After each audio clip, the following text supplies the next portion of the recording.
Assalamualaikum warahmatullahi wabarakatuh. Selamat datang kembali peserta didik.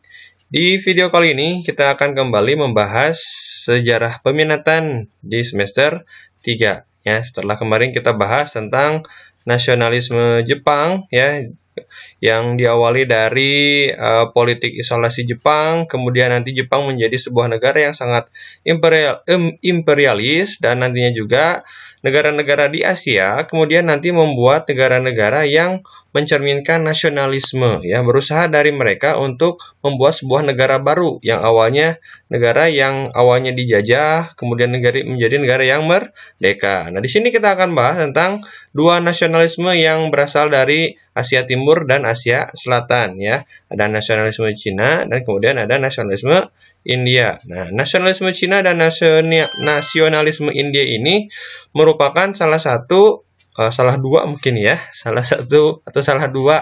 dari nasionalisme yang akan kita bahas. Ya, mungkin kalau untuk yang nasionalisme, mungkin kalian juga sudah tahu salah satu tokohnya setelah kita bahas di Revolusi Cina kemarin, yaitu ada Sun Yat-sen ya, dengan ajarannya yaitu Sanmin Cui. Kemudian di dalam nasionalisme India ada salah satu tokoh yang terkenal, yaitu ada Mahatma Gandhi.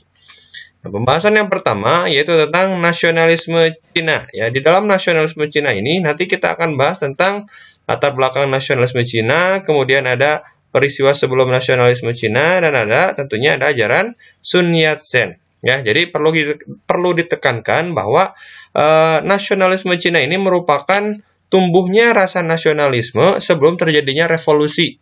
Ya, jadi sebelum terjadi revolusi itu nanti muncul beberapa karakter atau beberapa orang atau tokoh-tokoh yang merasakan ketidakberesan di dalam pemerintahan sebelum Cina muncul ya.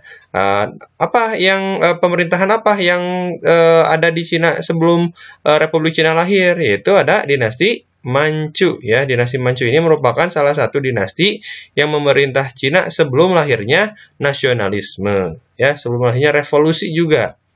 Ya, kemudian nanti ada peristiwa-peristiwa sebelum nasionalisme. Yang pertama ada Perang Candu ya. Perang Candu ini merupakan salah satu perang yang membuat Cina harus menjadi sebuah yang merdeka. Karena di sini juga nanti rakyat Cina sudah merasakan bahwa ternyata ketika dinasti Manchu itu berkuasa sudah tidak bisa berbuat apa-apa lagi. Bahkan berbagai pemberontakan itu bisa mengganggu kestabilan dari dinasti Manchu ya. Kemudian tentunya ada ajaran Sun Yat-sen ya, di mana nanti ada nasionalisme, demokrasi, dan sosialisme.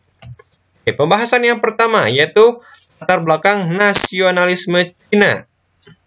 Latar belakangnya ini ya seperti yang sudah dibahas di dalam revolusi Cina ya. Di dalam revolusi Cina itu sudah nanti muncul beberapa faktor-faktor yang menjadikan Cina itu tidak percaya lagi terhadap pemerintahan dinasti Manchu. Bahwa kalian juga harus tahu bahwa nasionalisme Cina ini salah satu latar belakangnya yang pertama adanya lenyapnya kepercayaan rakyat Cina terhadap dinasti Manchu ya. Dinasti Manchu ini merupakan salah satu dinasti yang memerintah sebelum Cina lahir, sebelum Republik Cina. Jadi dinasti Manchu ini berkuasa ya sepanjang Cina sekarang, bahkan mungkin lebih besar dari Cina sekarang ya, dinasti Manchu, atau disebut juga dinasti Qing ya, dinasti Qing. Kemudian saat itu juga pemerintahan Manchu dianggap kolot. Artinya apa? Kalau misalkan ternyata dinasti Manchu itu pemerintahnya sudah tua, sudah tidak bisa menyesuaikan dengan perkembangan zaman. Kemudian saat itu juga di dalam dinasti Manchu ini juga muncul beberapa korupsi dan pemborosan yang dilakukan oleh dinasti Manchu ya, terutama ketika bangsawan-bangsawan dari dinasti Qing ini atau dinasti Manchu ini menghamburkan uang-uang yang saat itu ternyata di wilayah dinasti Manchu, di wilayah Cina itu sedang mengalami krisis ekonomi. Kemudian ada juga kekalahan dalam berbagai perang ya. Salah satunya nanti ada berbagai perangan dengan Jepang, di mana saat itu juga pemerintahan Cina ternyata sudah tidak bisa lagi membuat perang-perang yang dimenangkan oleh Cina. Kemudian muncul juga ada kaum intelektual Cina yang saat itu munculnya di mana? Di Cina bagian Selatan ya. Di bagian Cina Selatan ini kenapa bisa muncul? Karena di wilayah selatan ini nanti muncul berbagai pengaruh-pengaruh dari dunia barat. Maka dari itu nanti muncul juga orang-orang yang berpikiran luas. Salah satunya siapa? Ada Sun Yat-sen, ya. Nah, ada peristiwa-peristiwa yang melatar belakangi munculnya nasionalisme Cina. Ya, yang pertama ada Perang Candu. Nah, Perang Candu ini ya, kalian juga harus tahu kalau Perang Candu ini merupakan perang yang nantinya menjadikan dinasti Manchu semakin tidak dipercaya lagi oleh masyarakat Cina. Nah, Perang Candu ini adalah perang antara dinasti Manchu melawan Inggris ya. Jadi saat itu ketika Inggris berusaha untuk mengekspansi wilayah-wilayah di wilayah Asia, salah satu dinasti Manchu, Inggris berusaha melebarkan sayap perdagangannya termasuk ke dalam dinasti Manchu. Yang saat itu juga Inggris berusaha untuk memasukkan opium. Ya, opium itu apa? Ya, jadi opium itu semacam obat-obat larang yang dimasukkan secara ilegal kepada dinasti Manchu. Ya, jadi ini menjadikan orang-orang di Cina saat itu semakin mabuk karena dicekoki oleh opium-opium yang berasal dari Inggris ya. Jadi sebelumnya kalian harus tahu dulu, Inggris itu berusaha mengekspansi wilayah-wilayah di dunia Asia. Salah satunya ada dinasti Manchu, salah satunya Cina. Barang-barang yang akan dijual oleh Inggris itu dimasukkan ke negara-negara Asia, baik legal maupun ilegal, salah satunya ke Cina. Nah, barang yang dimasukkan ke Cina itu salah satunya ada opium. Nah, opium ini nanti dimasukkan ke wilayah-wilayah di Cina. Dan ternyata opium ini ternyata menarik hati dari orang-orang Cina. Nah, orang-orang yang merasakan opium ini ternyata efeknya tidak baik. Maka dari itu nanti orang-orang Cina itu membuang 20.000 peti opium ke pelabuhan Cina. Jadi salah satu yang menyebabkan perang candu ini terjadi karena orang-orang Cina nanti membuang 20.000 peti opium milik Inggris ke pelabuhan Cina. Apa yang terjadi ketika orang-orang Inggris melihat peti opiumnya itu dibuang ke pelabuhan Cina? Tentu saja akan marah. Maka dari itu nanti orang-orang Inggris itu melancarkan perang kepada dinasti Manchu.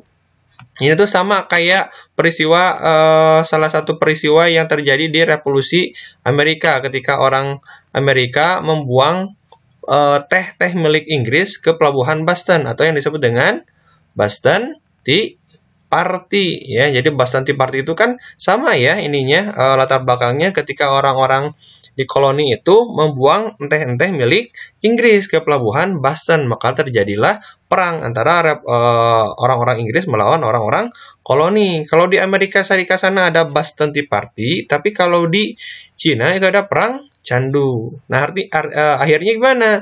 Siapa yang menang? Inggris atau dinasti Manchu? Yang menang adalah Inggris. Dinasti Manchu kalah. Ya, sehingga nanti Inggris menandatangani dinasti Manchu nanti menandatangani perjanjian yang disebut dengan perjanjian Nanking. Artinya apa? Salah satu wilayah yang di dinasti Manchu di Cina harus diserahkan kepada Inggris, yaitu Hong Kong. Ya, jadi Hong Kong di sini wilayahnya itu kecil tapi strategis sebenarnya ya. Wilayahnya ini kan wilayah Hong Kong nih, pelabuhan Hong Kong. Walaupun wilayahnya sangat sedikit, sangat kecil, tapi strategis menjadi jalur perdagangan. Nah, Amerika Serikat dan Inggris itu berusaha untuk berusaha untuk menguasai wilayah Hong Kong ini. Ketika Perang Candu ini selesai dan dimenangkan oleh Inggris, Inggris nanti mengambil alih Hong Kong sampai tahun 1997. Jadi kalau kalian tahu di film-film Hong Kong itu sebenarnya negaranya lebih maju ya. Jadi ketika sampai tahun 1997, Hong Kong itu adalah wilayah yang bagian dari Inggris ya. Jadi ketika tahun 97 selesai, Hong Kong dikembalikan lagi ke Cina. Jadi kalau kalian tahu sekarang itu Hong Kong itu sebenarnya bagian dari Cina, tapi memiliki dua sistem.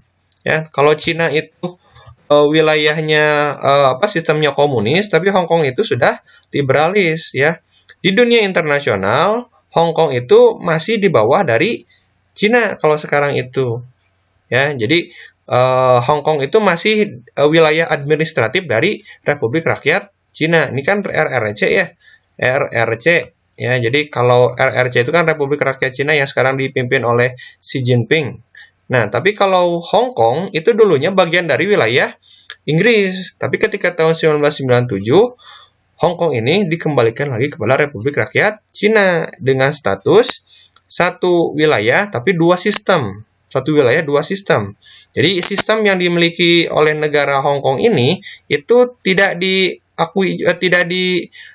dimiliki oleh Republik Rakyat Cina. Kalau Republik Rakyat Cina itu kan sistemnya komunis, tapi kalau untuk Hong Kong itu liberalis. Tapi PBB tetap mengakuinya di dunia internasional itu Hong Kong sebagai Republik Rakyat Cina sebagai satu Cina-nya. Ya, jadi kalau kalian tahu Cina daratannya itu disebutnya ini Republik Rakyat Cina. Bahkan orang-orang Hong Kong pun itu bahasanya bukan bahasa Mandarin Republik Rakyat Cina, bukan ya. Jadi di Mandarin itu ada beberapa bahasa juga. Republik Rakyat Cina itu asli Mandarin pure-nya. Tapi kalau untuk Hong Kong itu bukan Mandarin yang sering kita dengar. Ya, tapi ada bahasa Canton ya atau Cantonis. Ini adalah salah satu yang menyebabkan terjadinya perang Candu. Kemudian selain perang Candu nanti muncul juga ada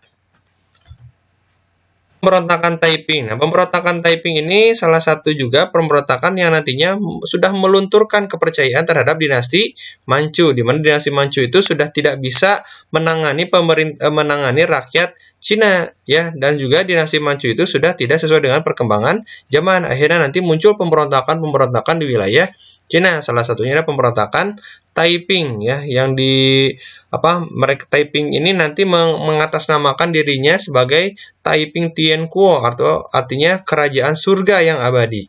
Ya, jadi walaupun sebenarnya pemberontakan Taiping ini bisa diredam oleh dinasti Manchu, tapi tetap pemberontakan Taiping ini nanti menandakan bahwa dinasti Manchu itu sudah melemah. Gitu. Kemudian selanjutnya ada perang Cina-Jepang ya. Perang Cina-Jepang ini nantinya menjadikan dinasti Manchu sudah habis ya. Ketika Jepang sudah menjadi negara yang imperialis, kita kan sudah bahas di video sebelumnya ya, bahwa Jepang itu yang awalnya negara terbelakang, tiba-tiba menjadi negara yang sangat-sangat maju. Nah, Jepang nanti berusaha untuk menginginkan wilayah Korea yang saat itu dikuasai oleh dinasti Manchu. Ya, jadi Jepang saat itu berusaha mengambil wilayah Korea, dan dan Jepang itu berusaha ketika Jepang menginginkan wilayah Korea, Jepang nanti melancarkan aksi perang terhadap dinasti Manchu. Dan siapa yang menang? Jelas Jepang. Jepang yang saat itu sedang maju-majunya. Cina yang saat itu sedang dikuasai oleh dinasti Manchu yang sedang bobrok-bobroknya. Akhirnya wilayah Korea dapat dikuasai oleh Jepang. Walaupun akhirnya nanti Korea dapat memerdekakan diri dari Jepang. Dan perjanjian antara Cina Jepang ini nanti ditandatangani dengan perjanjian Shimonoseki ya, di mana Jepang dapat mengambil wilayah Korea dari dinasti Manchu. Kemudian terakhir ada ajaran Sun Yat-sen ya, sudah kita bahas di video sebelumnya. Ajaran Sun Yat-sen ini adalah ajaran yang paling berpengaruh terhadap nasionalisme Cina ya. Kalau Soekarno itu punya pemikiran tentang Pancasila ya, Pancasila, 5 dasar negara yang dijadikan sebagai ideologi negara kita. Kalau Sun Yat-sen itu memiliki ajaran Sun Yat-sen memiliki ajaran San Min-cui. Ya, San Min-cui ini menjadi dasar bangsa Cina untuk melepaskan diri dari belenggu dinasti Manchu. Ya, Sun Yat-sen ini merupakan salah satu tokoh intelektual yang lahir di Cina Selatan. Di Cina Selatan itu, nanti Sun Yat-sen dengan beberapa tokoh lain berusaha untuk berdiskusi dan berusaha untuk melepaskan diri dari dinasti Manchu. Ya. Ajaran-ajaran yang dilakukan atau dicetuskan oleh Sun Yat-sen ini memiliki asas-asas yang sangat-sangat fundamental, yang sangat-sangat bertolak belakang dengan ajaran dinasti Manchu ya. Jadi salah satu yang paling penting itu adalah nasionalisme ya. Nasionalisme ini nanti Sun Yat-sen menganjurkan bahwa bangsa kita adalah bangsa Cina yang kuat, memiliki beberapa bangsa yang terdiri dari beberapa kalangan ya, yang dilihat dari bendera dari Sun Yat-sen.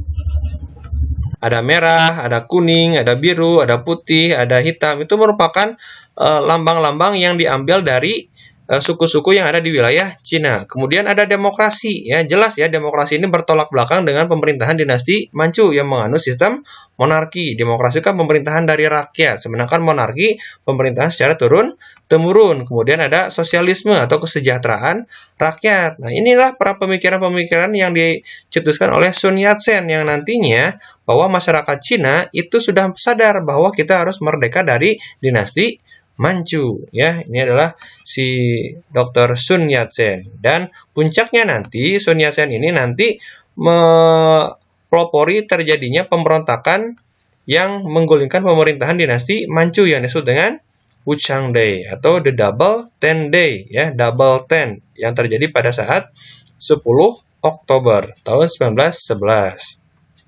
Dan akhirnya Dr. Sun Yat-sen ini nanti mendeklarasikan Republik Cina ya. Perlu diketahui juga bahwa kalian harus membedakan antara Republik Cina dan Republik Rakyat Cina ya.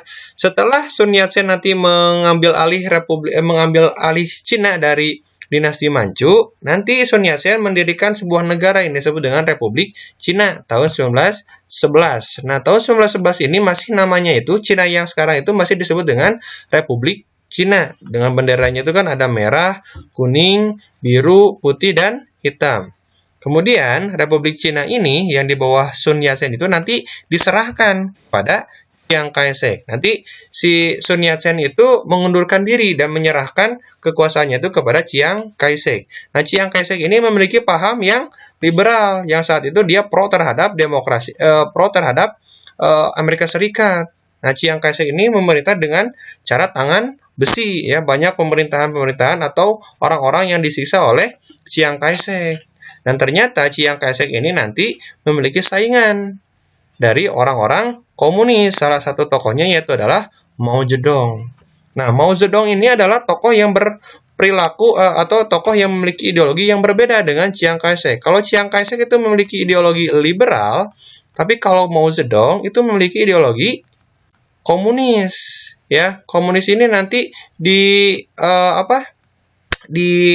sangat-sangat dijunjung tinggi oleh Mao Zedong dan pengikutnya pun itu sangat banyak. Bahkan Mao Zedong itu nanti membuat long march ya atau membuat jalan kaki ya dari Cina Selatan menuju Cina Utara untuk menggalang dukungan untuk meruntuhkan pemerintahan Chiang Kai-shek ya. Jadi Republik Cina itu sekali lagi tadi sudah dibahas bahwa awalnya Republik Cina itu nanti diserahkan dulu ke Chiang Kai-shek. Tapi karena Chiang Kai-shek ini memiliki pemerintahan yang sangat buruk atau disebut juga pemerintahan tangan besi, Chiang Kai-shek nanti digantikan oleh Mao Zedong.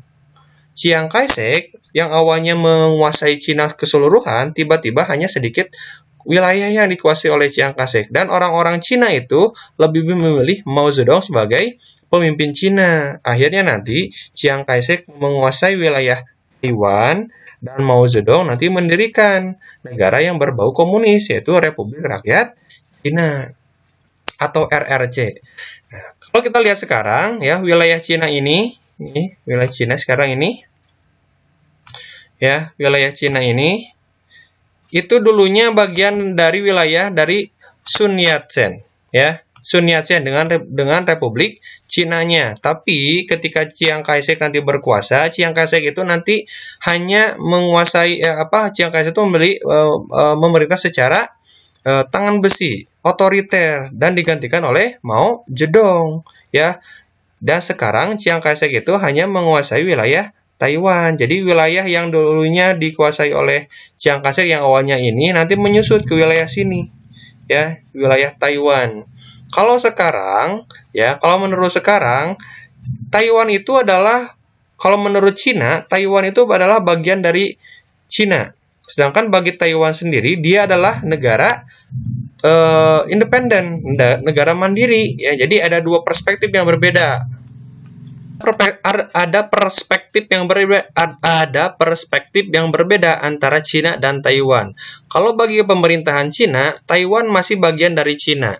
Sedangkan Taiwan bagi dirinya sendiri, dia adalah negara yang merdeka, tidak terikat terhadap Cina. Ya, jadi yang sampai sekarang itu masih tidak bisa diselesaikan dengan baik ya. Kalau mungkin kalian tahu itu Cina Taipei. Nah, Cina Taipei itu ini nih, Taiwan.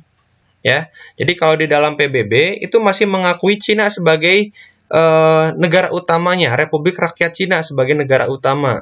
Dan bagi PBB, Taiwan itu adalah bagian dari Cina. Berbeda dengan event-event olahraga. Kalau setiap event olahraga itu memiliki hak beda-beda ya. Jadi Taiwan bisa bisa mengajukan negaranya, Cina bisa mengajukan negara yang berbeda gitu kan. Tapi kalau untuk di PBB, Cina dan Taiwan itu masih satu Cina, masih satu kekuasaan gitu ya. Jadi inilah perbedaan antara Republik Cina dengan Republik Rakyat Cina. Jadi awalnya Republik Cina dulu, kemudian nanti diserahkan kepada Chiang Kai-shek, namanya Taiwan, Republik Cina, kemudian diserahkan ke Mao Zedong. Oh, bukan diserahkan, tapi diambil alih oleh Mao Zedong. Dan Mao Zedong nanti mendirikan negara baru yang disebut dengan Republik Rakyat Cina yang berbau komunis, gitu ya. Ini adalah Republik Rakyat Cina atau nasionalisme Cina ya. Selanjutnya kita akan bahas tentang nasionalisme India. Nah, nasionalisme India ini kita akan bahas juga tentang latar belakangnya, kemudian jenis-jenis gerakannya dan ajaran Mahatma Gandhi. Salah satu tokoh yang terkenal di nasionalisme India adalah Mahatma Gandhi ya. Oke, yang pertama ada latar belakang nasionalisme India ya. Latar belakang nasionalisme India ini sebenarnya sama dengan latar belakang negara-negara yang lainnya ya. Jadi India itu awalnya dijajah oleh Inggris. Nah, saat Inggris menjajah India dengan benar-benar tidak berperi kemanusiaan, banyak orang-orang India yang berusaha melepaskan diri dari jajahan Inggris dan mereka berusaha untuk menjadi sebuah negara yang merdeka ya. Jadi ketika nasionalisme ini nanti muncul kaum terpelajar, salah satunya ada Mahatma Gandhi dan lain sebagainya. Kemudian ada pemberian status dominion kepada Kanada. Nah, ini juga yang nantinya melatar belakangi munculnya nasionalisme di India. Ya, ketika Kanada saat itu dijajah juga oleh Inggris, Kanada diberikan status untuk memerdekakan diri. Nah, pemberian status kemerdekaan kepada Kanada ini nanti didengar oleh masyarakat India. Masyarakat India nanti menuntut hak yang sama seperti Kanada, bahwa negara India pun harus merdeka gitu ya. Kemudian ada jenis gerakan nasionalisme India ya. Kalau di Indonesia ada jenis contoh gerakan-gerakan itu kan ada sepertinya ada gerakan, contohnya ada gerakan Budi Utomo, kemudian ada gerakan Indische Party dan lain-lain sebagainya. Tapi kalau di India salah satu gerakannya ada disebut dengan Brahma Samaj ya. Brahma Samaj ini adalah gerakan untuk membersihkan kepercayaan agama Hindu dari hal-hal yang menghambat perkembangan. Gerakan ini itu nanti dipelopori oleh Ram Moham Roy ya. Dia ini adalah salah satu tokoh yang menjadikan gerakan nasionalisme India itu dikenal oleh masyarakat India, sehingga nasionalisme di India semakin terlihat. Selain gerakan Brahma Samaj tadi, ada juga gerakan Ramakrishna ya. Jadi gerakan Ramakrishna ini juga nanti memunculkan yang menghendaki kembalinya ajaran agama Hindu yang murni ya. Tokohnya itu ada Swami Vivekananda ya. Dia adalah tokoh yang mempelopori bahwa ajaran agama Hindu ini harus menjadi pelopor sebagai sebagai bahan nasionalisme bangsa India ya, bukan sebagai penghambat agama Hindu ini, tapi sebagai pendorong bahwa kita juga harus menjadi sebuah bangsa yang merdeka ya. Yang awalnya saat itu juga agama Hindu sudah mulai tercemar oleh kebudayaan Barat. Nah, si Swami Vivekananda ini berusaha agar agama Hindu ini agama Hindu kembali menjadi ajaran yang murni gitu ya. Nah, ini adalah tokoh Ramakrishna.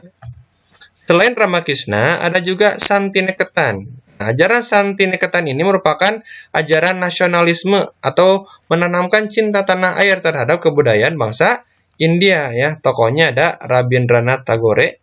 Ya, dia adalah tokoh yang sangat mencintai kebudayaan India, dan kemudian dia selalu bertukar pikiran dengan tokoh-tokoh nasionalisme India ya. Ada Jawaharlal Nehru, kemudian ada Ali Jinnah dan lain sebagainya. Ya, ini adalah gerakan Santiniketan.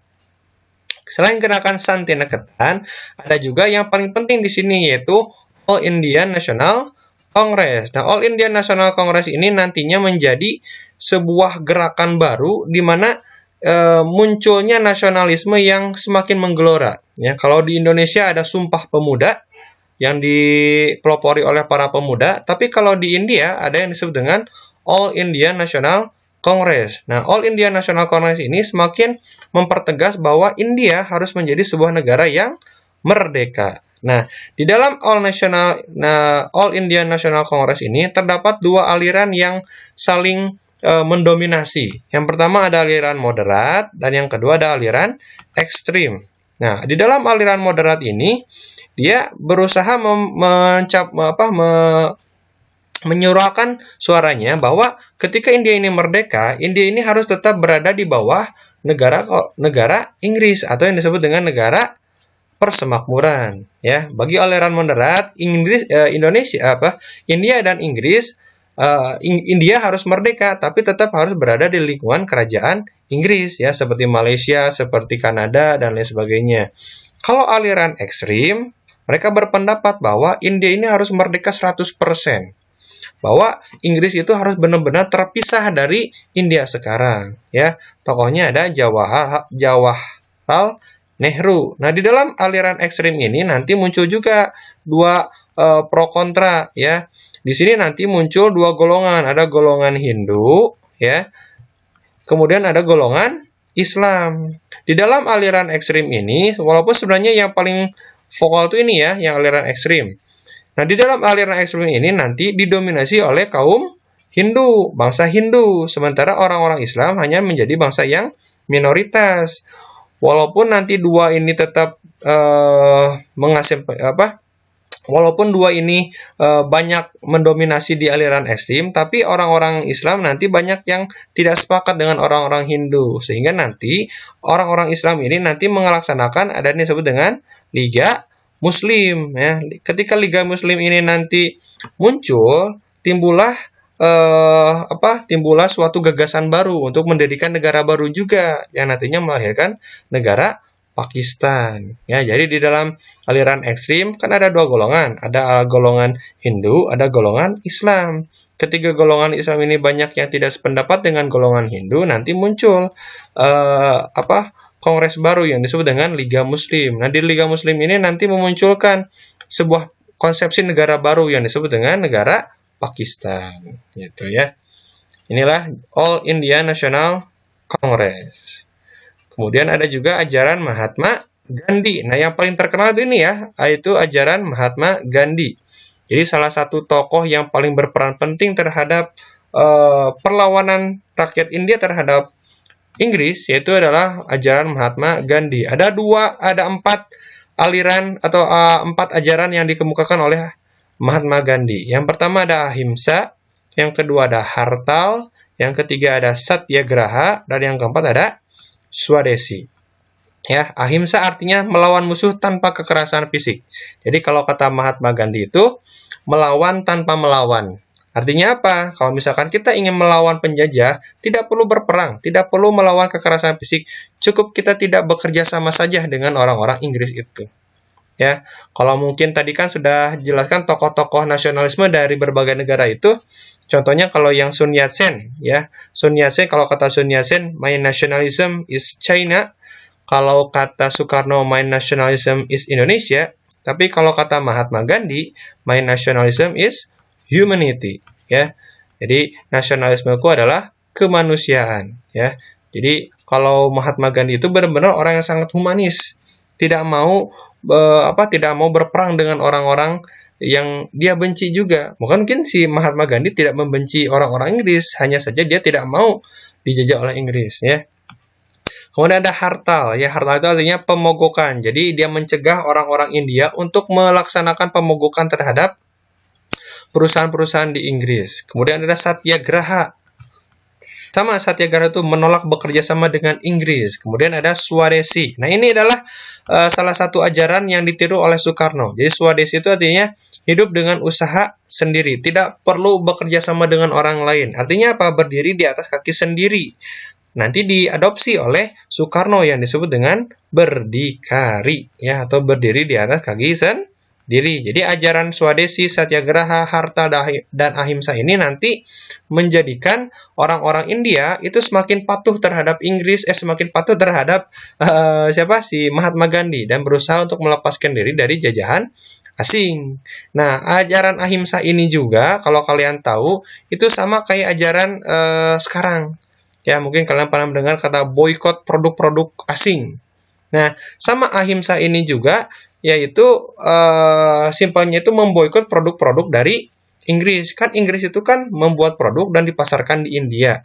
Nah, orang-orang India itu didoktrin agar mereka itu tidak memakai barang-barang dari Inggris ya, memboikot barang-barang dari Inggris. Nah, boikot-boikot itu sebenarnya sudah tercantum juga atau sudah terinspirasi juga dari Mahatma Gandhi. Sebagai bentuk penghormatan terhadap Mahatma Gandhi itu nanti di bendera India itu terdapat ini nih, ada roda pemintal. Nah, roda pemintal ini dianggap sebagai usaha sendiri, sebagai usaha untuk meraih kejayaan sendiri, sebagai usaha untuk hidup mandiri ya. Salah satu ajaran dari Mahatma Gandhi nanti disimbolkan dengan lambang ini ya. Ajarannya itu apa? Ajaran ini. Itu ajaran Swadesi ya. Jadi itu adalah salah satu hal yang menyebabkan nanti munculnya nasionalisme India ya. Jadi kan tadi ada gerakan-gerakan Santyaniketan, Brahma Samaj, kemudian ada Ramakrishna. Itu adalah gerakan-gerakan yang nantinya memunculkan rasa nasionalisme terhadap kemunculan negara India. Dan yang paling penting kalian juga harus mengerti bahwa ajaran Mahatma Gandhi ini menjadi pelopor penting untuk menjadikan India sebagai negara yang merdeka dari penjajahan Inggris. Maka dari itu nanti juga di Indonesia muncul juga ada ajaran-ajaran nasionalisme ya. Muncul juga nanti organisasi-organisasi pergerakan nasional ya.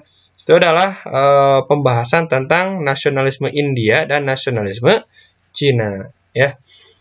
Itu saja untuk video kali ini. Mudah-mudahan bermanfaat. Kalau misalkan ada yang tidak dipahami bisa langsung saja chat ke Bapak. Mohon maaf jika ada kesalahan. Terima kasih sudah menyimak. Assalamualaikum warahmatullahi wabarakatuh.